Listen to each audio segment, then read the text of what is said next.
Hey guys, thanks so much for joining us today on Senior Living Mastermind. This is a podcast where we come together with some of the best minds in senior living and really go deep in the area of marketing. And today we've got a guest. Most of you guys will know her, Jennifer FitzPatrick. She's the author of a book called Cruising Through Caregiving, Reducing the Stress of Caring for Your Loved One that she wrote a few years ago. But I met her at the Tala conference earlier this year, and was just really blown away by her teaching and her speaking, and she's going to be our first guest. So thanks so much for tuning in. Please stick around and listen to my conversation with Jennifer FitzPatrick. Here we go.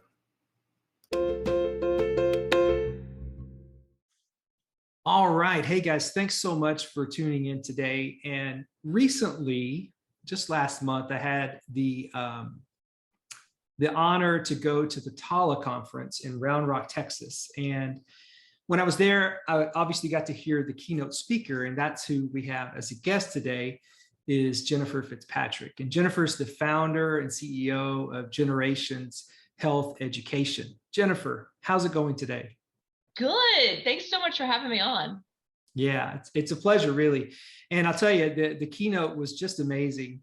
And just the whole conference, honestly, was great. And I loved being there and getting to know the community and all the folks involved that are in the Texas Assisted Living Association. So it was super to be there. So in the keynote, I took tons of notes and really loved just the content. And so the theme, or sort of the controlling idea, was, what's the story that you're telling yourself? And as here we are in this space of hopefully towards the end of this pandemic, working through that. Just, why is it important for us to even think about, how we're talking to ourselves? What's the story that we're telling ourselves? What can you talk a little bit about that? Sure. So there is a story that everybody tells themselves about everything that happens in their life. I'm a former psychotherapist, so I like to focus on that when people are talking about something tough that they've been through. People tend to sometimes say, okay, this is the negative part, this is the loss that I went through.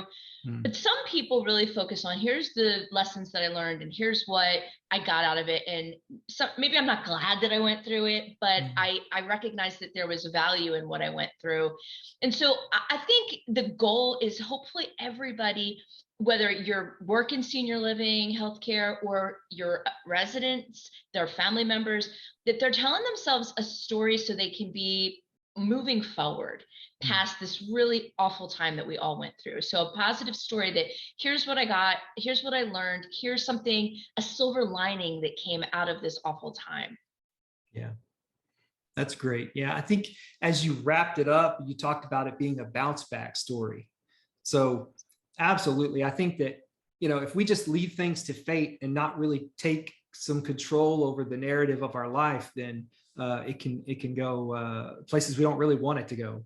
So, well, Mitch, I'll just share my own personal bounce back story. This was my speaking calendar. Primarily, I earn my living, and my team, we earn our living through speaking. And during the pandemic, it was our calendars just got eliminated overnight almost. And thankfully, we had a virtual platform, which saved us, thankfully. But it really taught us a lot about revisiting the business, what was working, what's not working, what aspects of our business do we want to change. So believe me, just like everybody, I certainly didn't go through what the senior living executive directors and regional folks and VPs went through. It nothing like that. It's very different. But I also went through anger and sadness and feeling out of control. But it really is about looking at taking whatever negative feelings you had and saying, okay, well, this is what I learned and this is how I'm going to move forward. And I've really revisited my business. And I think everybody in senior living is trying to do that, but it's the lens that you're trying to do it in. Is it a lens of, wow, all these bad things and I feel like a victim, or okay, all these bad things, but here's how we're stronger. Yeah. Yeah, very good. Very good. One of the writer downers that you said at the conference, you said everything going on with you psychologically is contagious. And I just love that reminder. Can you talk about this? And what do we Absolutely. do? What do we do if we become self-aware that we're not in a great place psychologically? So Mitch, so I made a point to go to say all the vendors at Texas Assisted Living Association's conference. And I went over to your booth, and you and your team are really friendly. And when I left your booth, I felt pumped up. It's Mm, really simple. I will tell you that there were booths that I went to where there were folks that were just exhausted. They maybe mm, had traveled a long day, and maybe they weren't very talkative, or they didn't really want to share a whole lot maybe about what was going on in their day, because they had a long line of other people, and you're waiting and you're thinking, so maybe you had a neutral response to stopping by that booth, right? mm, But when you connect with someone, like think about when you pick up the phone and you talk to a friend who is so funny and they make you laugh, and you get off the phone and you're just in a better mood. And then we all have that friend, especially those of us who work in senior living. Most of us are very empathic and we're caring and we listen to people's problems. And you got a mm. friend calling you up and they're just in a bad mood and they're complaining about everything. And you get off the phone and you feel you've been kind of knocked down a few pegs. Yeah. It's exactly the same thing with what happened with the pandemic, except on a larger scale, Mm, way larger scale, because the whole world went through this collective trauma. And so whatever little bit of grace and pleasantness and positive energy you're putting out there is connecting with others, and it's boosting them up. And on the other hand, wherever you're, and listen, I'm not saying you can't have a bad day. We all have bad days, but when your energy is low, every single interaction we have with another person either lifts them up a little bit, keeps them at neutral, or it brings them down a little bit. And it's never more true than it is in healthcare and senior living after the pandemic and during the pandemic. yeah. Such a good reminder. Such a good reminder. Yep. So, you talked a little bit about about an idea that you shared at the conference that was new to me. And, but when I heard it, I was like, oh my gosh, I think, I know people, in the trenches, that the senior living heroes that were, working through this and had to be, in the throes of all this just tough stuff. But the term you used was compassion fatigue.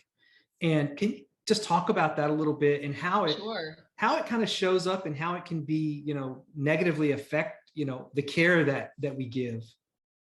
There was another great speaker at the conference also, and his name is escaping me. He did his whole session on compassion fatigue. Mm, He'd be a great guest for your podcast too. But I wanted to say about compassion fatigue, it's really about the apathy that we get toward another person's suffering. mm, yeah. And this is a phenomenon that happens to people in healthcare, senior living, mental health workers, but it also happens to the general public. So we can become sort of numb to when we see the death count on television and X amount of people in the hospital. When you're watching that constantly, you can become numb to that. And I think that people, even the most empathic, most caring people in senior living hospitals this whole time, they went through that. A lot of people were ashamed to talk about it, felt uncomfortable because they didn't want to be judged. But it happened. It happens to a lot of people. I've done a lot of coaching during the pandemic with healthcare clinicians and executives, and that's one of the top issues that we uncovered. How do we move past that compassion fatigue? And part of that really is taking steps away, telling your Mm, boss, I need some time off. I can't work 70 days in a row, or yeah. I need to take a lunch break today. And that when you are able to take care of yourself, you're able to move past that numbness and that apathy. And so it's a very natural thing that happens to people that are constantly dealing with the suffering of others. Yeah. Yeah. And some of the just simple things we can do is just really self-care, like making sure we're taking care of ourselves, asking for some time off, or, things like that. Well, people are sick of hearing about self-care, and I understand, but Yeah. it's it really is the antidote. It's really that boring advice nobody wants to hear. People want to say, oh, I take this vitamin and I won't be burned out anymore. I won't have compassion fatigue anymore. It doesn't really work like that. What's lacking in your life? Is it having fun? Is it sleep? Is it exercise? Is it spending time with your kids or your family? But for a lot of people in senior living, I think one of the problems they have is they were suffering compassion fatigue in both parts of their lives, professional and personal. Maybe they were homeschooling their kids. Maybe their spouse lost a job.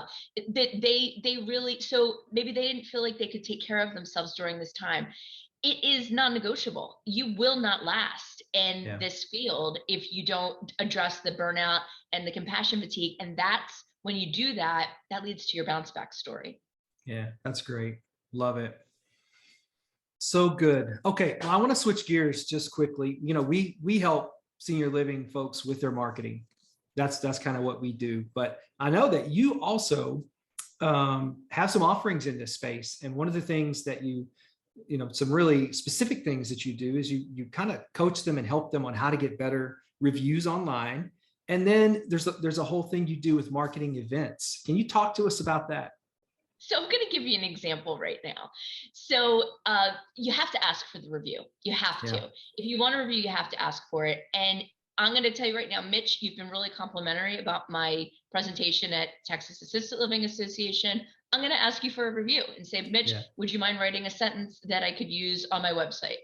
And I'm doing this and I'm using this as an example right now because you're primed right now. You just said some really nice things while we talked before the podcast and during the podcast.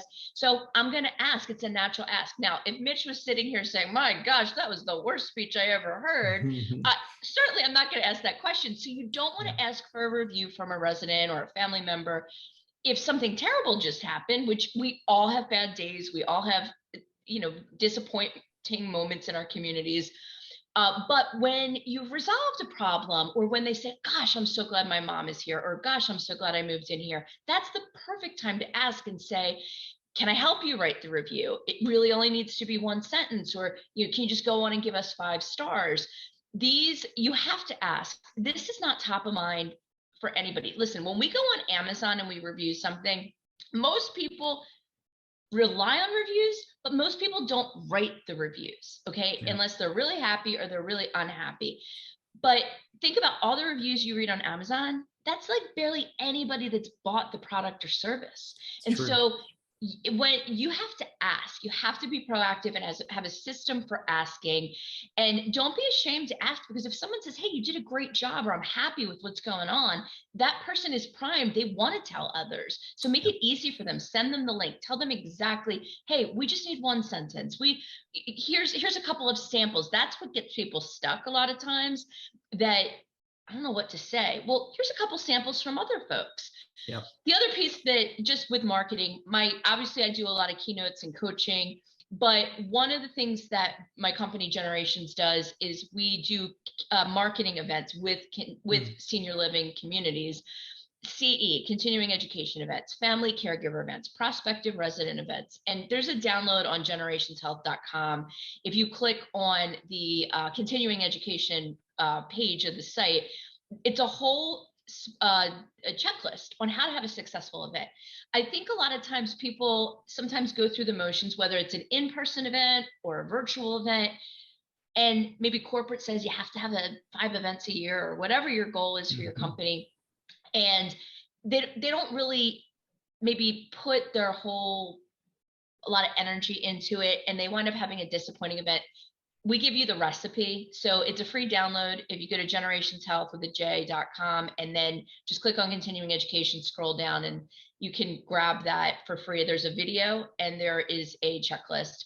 But the big thing I would say about having an event, if you're going to have a virtual or an in-person event, either one, just don't have it unless you're going to put some energy in it. They're too expensive and too time consuming to do unless you're going to really work at making it the best that it can be.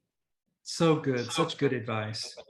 You know, the stuff you talked about with reviews is so important. I know from my side of the house, I help companies with local SEO and their SEO. And when Google decides who they're going to show in a local search, reviews is one of the big inputs to that algorithm. So, for the listeners, if you don't have that intentional sort of strategy around reviews, it is something you really need to think about. Take Jennifer's advice on, asking for it, ask for permission, and have the link ready. And that's kind of the work, you need to do in the background, is to get that stuff ready so that when you do ask for a review, you've got the system in place to go get it. So good stuff. Yeah. I mean, listen, I don't love asking people for reviews, but because most of us don't want to say, oh, can you please write something about me or write something nice. I got over that pretty quickly when I wrote my first book, because you need to have reviews on Amazon and Barnes and Noble in order for people to know about the book. And if somebody says, hey, the book was good, the book helped me, any chance you can just put a couple sentences up there. And most people are absolutely willing to do it if you tell them how to do it and tell them what's expected. Yeah. So good. So good. Jennifer, thank you so much for your time today. I know you're busy, and I know you're out there working on really important stuff. Thank you so much for coming on the podcast. Really quickly, what's one thing that you would want to leave the listeners with? It may be about their bounce back story, or what's one thing you'd like to leave them with today? The one thing that I want to leave everybody with today is be easy on yourself. You've been through a lot, but you've been through a lot of trauma. There is an opportunity to grow from this and to learn from it and to come back even better than ever. You just have to put a little bit of effort into taking care of yourself and deciding what your bounce back story is going to be. Love it. So good. Jennifer, what's the easiest way folks could get a hold of you if they're interested in hiring you or working with you? Or Sure. I'm on LinkedIn, Jennifer FitzPatrick, and also generationshealth.com, generations with a J. All right. Thank you so much. Have a super day. Thank you.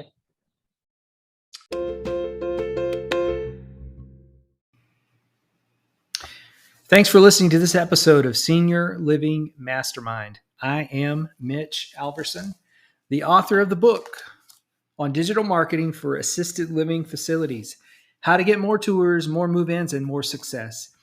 If you need help with your marketing for your assisted living facility, please reach out to me. My email is mitch@avetamarketing.com, or you can go to avetamarketing.com and get so much more information. Thanks. Have a great day. Bye.